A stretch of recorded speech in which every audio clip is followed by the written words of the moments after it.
আসসালামু আলাইকুম। আপনারা জানেন কিছুদিন যাবৎ আমার কোয়েল পাখি ডিম দিতেছে, কিন্তু ইদানিং দেখতেছি যে আমার কোয়েল পাখির ডিমের পরিমাণটা কম আসতেছে। তার কারণ যে এদের শরীরে কোনো পুষ্টি নাই। এই কারণে ভাবলাম যে একটা ভিটামিন খাওয়ানো যাক, তাই যে প্রোবোস্ট এই ভিটামিনটা নিয়ে আসলাম। এই ভিটামিনটা ফার্স্টে আমি ক্রমে যাচাই বাছাই করে নিছি, কারণ যে আমি একটা জিনিস দিব এটার সম্পর্কে যদি আমি না জানি তাহলে তো হবে না। এটা মূলত 1 লিটার পানিতে 100 মিলি যায়। আমি যেহেতু হাফ লিটার পানি দিয়েছি, কারণ আমার অতগুলো পাখি না, আমার অতগুলো লাগবে না, এই কারণে হাফ লিটার পানি দিয়েছি। আর হাফ লিটার পানিতে মূলত আপনার 50 ml যায়।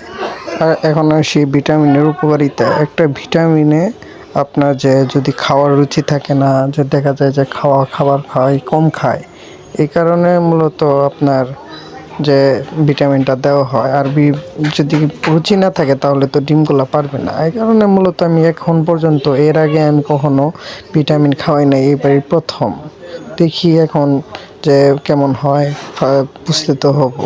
আর আমার আলহামদুলিল্লাহ আমার পাখিগুলো সুস্থ আছে। আমি যে প্রসেসিংয়ে ওষুধ দিছি সেম ওই প্রসেসিংয়ে দিবেন। আর এই হচ্ছে প্রোবোস্ট বেড, এটা কিনবেন সবাই।